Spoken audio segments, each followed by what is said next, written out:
वरिष्ठ केंद्रीय मंत्री राज्य चुनाव प्रभारी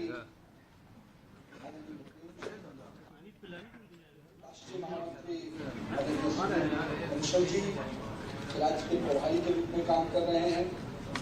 राज्य के प्रभारी और बिहार सरकार के माननीय मंत्री मंगल पांडे जी, अपने बैठक का संचालन कर रही बहन लॉकेट जी, पालवे जी, सभी मंच पे उपस्थित अपने वरिष्ठ पदाधिकारीगण, यहाँ पर उपस्थित अपने सभी जोन के जिला के अध्यक्ष, विधानसभा के प्रभारी, जिला के प्रभारी और हमारे सभी प्रत्याशी जो आज इस चुनाव की बैठक में उपस्थित हुए हैं। सर्वप्रथम अपने सभी उम्मीदवारों को बहुत बहुत शुभकामना देता हूं और आप सबके हाथ में जो कमल का निशान है, वो निशान इस राज्य को विकास के पैमाने पे, इस राज्य को सुरक्षा के लिए, इस राज्य को चुनाव बंगाल बनाने के सपने को साकार करने के लिए ये कमल का फूल आपको मिला है। और ये कमल का फूल निश्चित रूप से इस पश्चिम बंगाल को विकसित पश्चिम बंगाल बनाने में 2047 का जब हम विकसित भारत का सपना माननीय प्रधानमंत्री जी के नेतृत्व में हम लोग साकार करने में लगे हैं, तो निश्चित रूप से आपका सहभागिता, आपकी जीत पश्चिम बंगाल को भी 2047 के विकसित पश्चिम बंगाल बनाने के सपने को साकार करेगी। आज हम सब कोई पूरी योजनाबद्ध तरीके से चुनाव कैसे लड़े, इसकी पूरी संरचना की चर्चा हमारे वरिष्ठ महामंत्री आदरणीय सुनील बंसल जी ने किया है।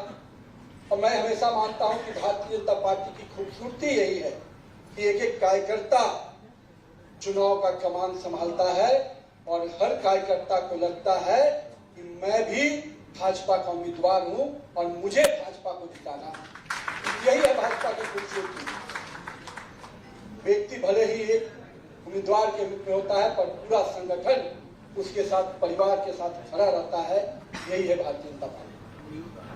और इसीलिए हम कहते हैं कि जब भारतीय जनता पार्टी की चर्चा होती है तो कोई भी दल हमारे सामने नहीं खड़ा हो पाता है। इसका एक बड़ा कारण है कि हमारे कार्यकर्ता पूरी तरह से राष्ट्र प्रथम के नारे से आगे बढ़ते हैं, पार्टी उसके बाद आती है और हम अपने आप को सबसे पीछे रखकर काम करते हैं। यही जो बोध है हमारे अंदर, हमारे विचार का, यही भारतीय जनता पार्टी के विशाल स्वरूप को आज बनाने में हमारे नेतृत्वकर्ता आदरणीय प्रधानमंत्री श्री नरेंद्र मोदी जी हमेशा कहते हैं कि बूथ जीतो तो चुनाव जीतना है। और मेरा ये मानना है, जिस प्रकार से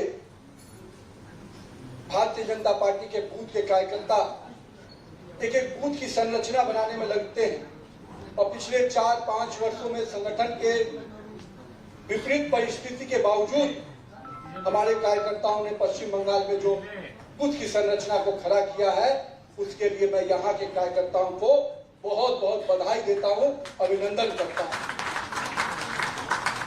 और मैं अपने कार्यकर्ता भाइयों को भरोसा दिलाता हूँ कि आपने जो मेहनत किया है पिछले 4-5 वर्षों में, इस विपरीत परिस्थिति में आज जनता आपके साथ खड़ी है।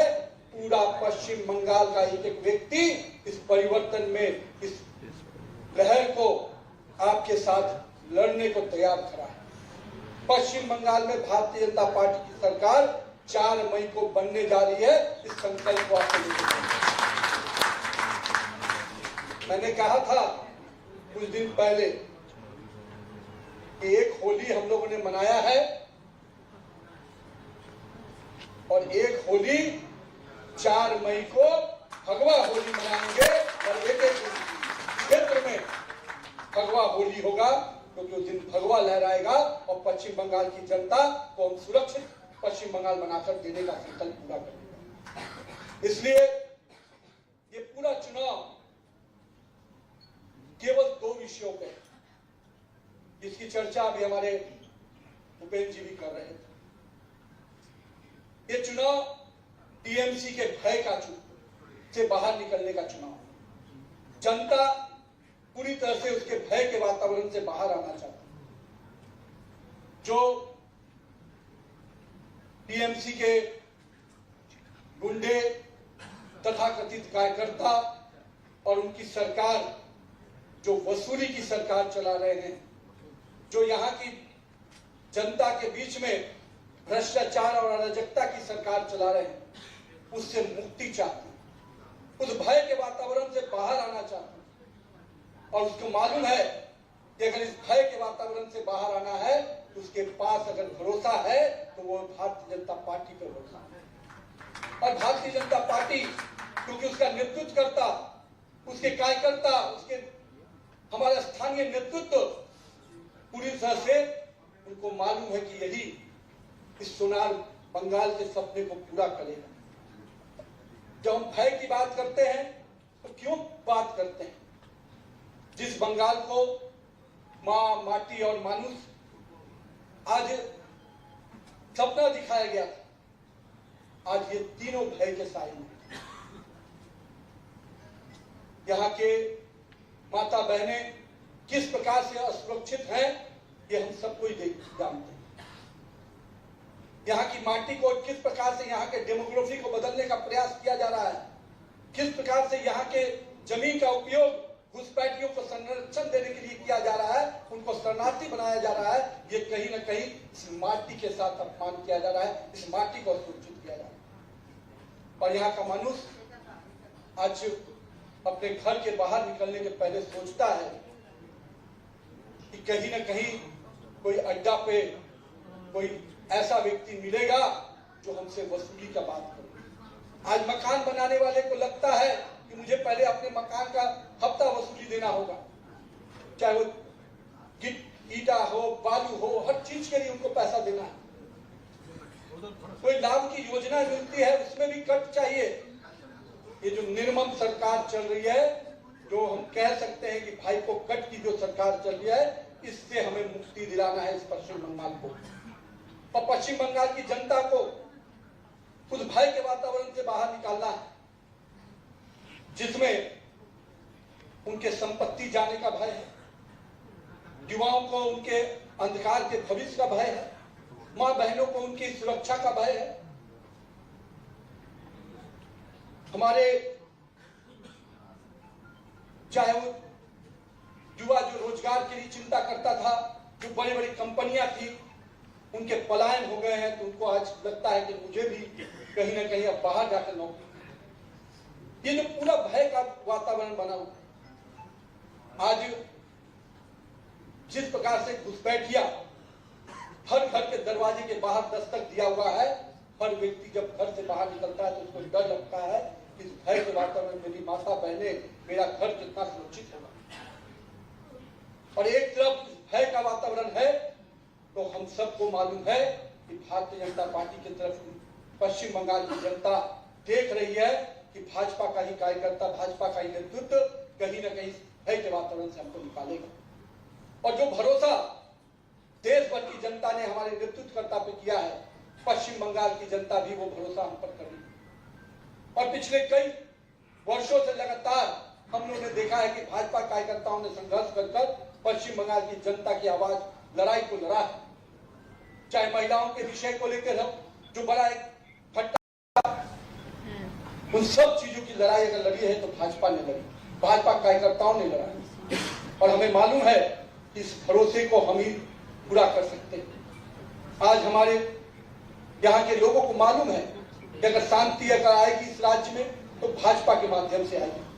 अगर माता बहनों को सम्मान बढ़ेगा तो भाजपा के नेतृत्व में बढ़ेगा। उनको मालूम है कि अगर हमें रोजी रोटी कमाने का मौका मिलेगा तो भाजपा की सरकार में मिलेगा। उन्हें मालूम है कि अगर हमें पक्का मकान मिलेगा तो भाजपा के माध्यम से मिलेगा। उन्हें मालूम है कि अगर आयुष्मान भारत का लाभ मिलेगा, हमें स्वास्थ्य का सुरक्षा कवच मिलेगा तो भाजपा के माध्यम से। क्योंकि देश भर में हर नागरिकों को यह सुविधा मिल रही है, लेकिन बंगाल के लोगों को इससे महरूम रखने का काम किया है तो पश्चिम बंगाल की निर्मम सरकार ने किया। इसलिए मेरे मित्रों, हम सबको आज जब यहाँ पर हम लोग जुटे हैं 5 अलग अलग जोन की बैठकें हुई हैं और हमारे सभी नेतृत्वकर्ता, हमारे उम्मीदवार पूरी तरह से जनता के बीच में संपर्क करने के लिए निकल पड़े और जिस प्रकार से उनको समर्थन मिल रहा है, मैं कई अपने उम्मीदवारों का रील देख रहा था, जिस प्रकार से उनके सोशल मीडिया के साइट को देख रहा था, जनता जिस प्रकार से उनको आशीर्वाद दे रही है, मुझे पूरा भरोसा है कि इस बार पश्चिम बंगाल का जो कमल खिलेगा निश्चित रूप से सारे रिकॉर्ड को ध्वस्त करेगा। कहीं कोई मुकाबला नहीं है मित्रों। हमें अपना काम केवल जो चीजें बताई गई हैं, योजना जो बताई गई है, उस योजनाबद्ध तरीके से काम को करना है। कहते हैं ना, अर्जुन को वो आंख दिखता था कि किसे हमें तीर लगानी है, निशाना लगाना है। हम यहाँ पर बैठे हुए कार्यकर्ताओं को जो योजना दी गई है, हमें सिर्फ और सिर्फ उस योजना पर केंद्रित रहना है। निश्चित रूप से बाकी कोई भी चीजें, कोई कुछ कहता है कि ये होगा वो होगा, कुछ नहीं होगा। 100% आपकी सरकार बनने जा रही है। इस विषय को लेकर हमको अपने काम में लगना है और साथ ही साथ मित्रों, जो यहाँ की परिस्थितियां हैं और जो विषय आज इस पश्चिम बंगाल के चुनाव के बाद होने वाला है, आज देश की आंतरिक सुरक्षा को खतरा इसी पश्चिम बंगाल से हो रहा है। पश्चिम बंगाल में जिस प्रकार से घुसपैठियों का रास्ता खोल दिया गया है, जब हम फेंसिंग की बात करते हैं, हम जमीन मांगते हैं पश्चिम बंगाल की सरकार से, तो जमीन देने में उनको हिचकिचाहट होती है और बांग्लादेशी घुसपैठियों को बसाने के लिए उनका जमीन फ्री रहता है, पर जब हम उनके फेंसिंग की बात करते हैं तो जमीन नहीं देता। कोर्ट में जाने की बात आती है, लाखों घुसपैठियों के लिए दीदी काला कोट पहनकर दिल्ली गई और वही कोर्ट का दरवाजा उन्होंने उन कर्मचारियों के लिए जब वेतनमान की बात आई तो उसके खिलाफ भी कोर्ट गई। एक तरफ घुसपैठियों को बसाने की लड़ाई, एक तरफ यहाँ के कर्मचारी और लोगों को छठा और सातवां वेतनमान जो देने का सभी देश के सभी राज्यों में हुआ, उसको रोकने के लिए कोर्ट गई। उस बहन के साथ जो घटना घटी, उसकी चिंता करने के लिए अगर कोर्ट जाती तो हम सबको अच्छा लगता, लेकिन उसके लिए कोई, उनके सारे दरवाजे बंद थे उसको न्याय दिलाने के लिए, और उल्टे उसके प्रशासन के दबाव से उस मामले को दबाने का प्रयास किसी ने किया तो यहाँ की निर्मम सरकार ने किया। इसलिए मित्रों, हम सबको इस चुनाव को बहुत ही अलग तरीके से लड़ना है।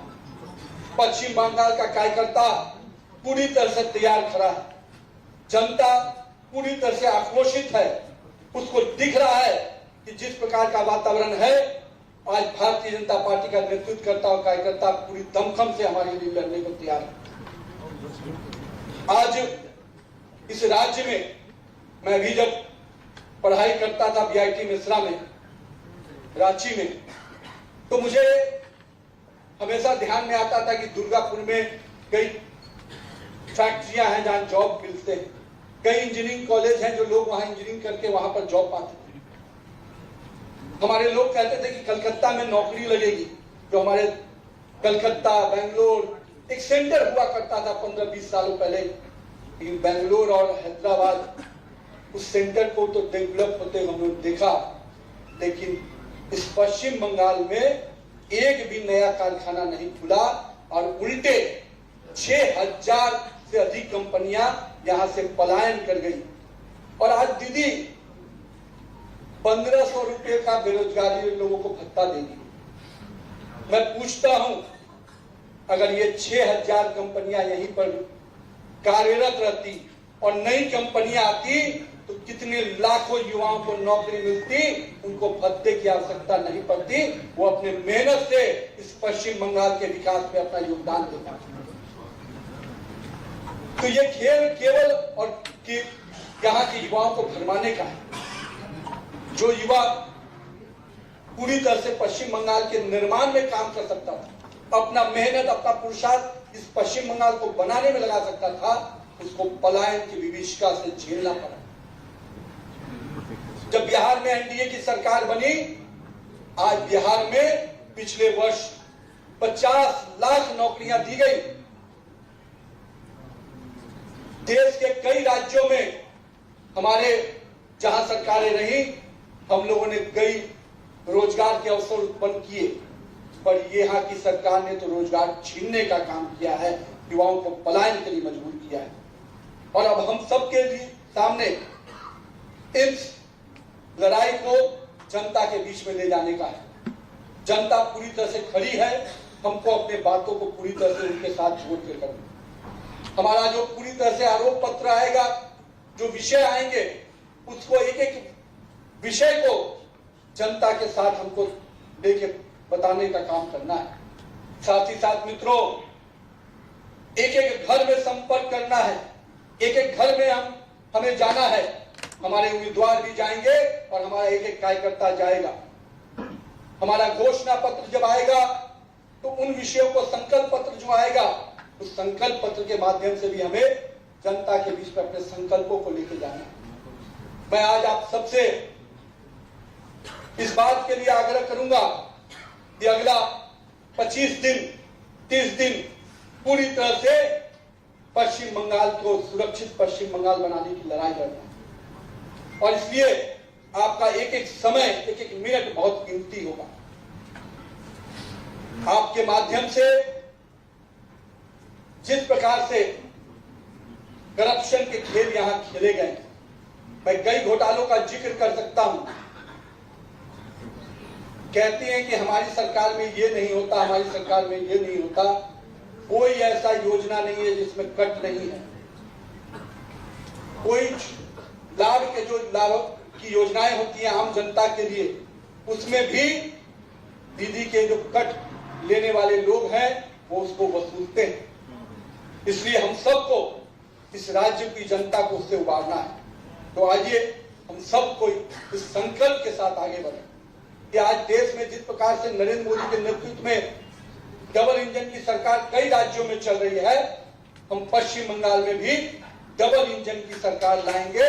इसमें विकास भी होगा, विकास भी होगा और एक एक व्यक्ति का साथ लेके चलने का हमारा मंशा रहेगा। माननीय प्रधानमंत्री जी जब कहते हैं सबका साथ, सबका विकास, सबका विश्वास और सबका प्रयास, तो 2047 का अगर सपना हम सबको मिलकर पूरा करना है तो पश्चिम बंगाल के लोगों का साथ हमें चाहिए।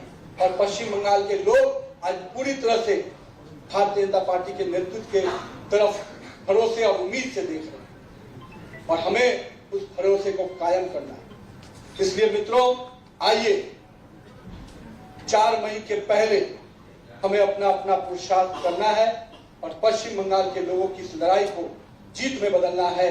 और कहीं न कहीं हम सबका सपना जो है कि अपना भारत विश्व गुरु बने। और जिस प्रकार के पश्चिम बंगाल में हम आप यहाँ आए हैं, ये तो हमारी सांस्कृतिक और साहित्य की केंद्र रहा है। यहाँ से कितने ही हमारे विद्वज्जनों ने पूरे देश को शिक्षा, ज्ञान और हम सबको नेतृत्व दिया है। इस भूमि को बचाना है, जो भूमि वंदे मातरम की भूमि है, जिस भूमि ने हमें वंदे मातरम जैसा गीत दिया, जिसके माध्यम से अंग्रेजों से हम लोगों ने लड़ाई लड़ी थी, उस अंग्रेज के हुकूमत को समाप्त किया था। अब उसी गीत का अपमान किसी ने किया तो यही के टीएमसी के सांसदों ने किया। ये बात भी जनता के बीच में लेके जाना है। जब वंदे मातरम पर सदन के अंदर बहस हो रहा था, चर्चा हो रही थी, तो कहीं न कहीं उस समय भी टीएमसी के सांसदों ने उस वंदे मातरम के चर्चा को रोकने का काम किया। आज वो कहते हैं कि हम बंगाल के प्राइड के साथ हैं, वो तो बंगाल के प्राइड को चुनौती देते हैं, चोट देते हैं। और हमें इस बंगाल के प्राइड को बचाने की लड़ाई लड़नी। वंदे मातरम की इस भूमि को निश्चित रूप से जो अंग्रेजों को बाहर करने का काम किया था, बांग्लादेशी घुसपैठियों को बाहर करने का काम भी इसी वंदे मातरम की भूमि से होगा। और हम सबको अपनी सरकार, भाजपा सरकार, नरेंद्र मोदी के नेतृत्व वाली सरकार बनाना है। तो आइए मित्रों, आपके मेहनत और परिश्रम के बल पर, और मैं अपने सभी प्रत्याशियों को शुभकामना देता हूं कि चलिए, कमल का निशान आपके साथ है और पूरा भाजपा परिवार आपके साथ है। हम मिलकर भगवा लहराएंगे। भाजपा की जीत सुनिश्चित करेंगे। जय श्री राम। पश्चिम बंगाल जिंदाबाद।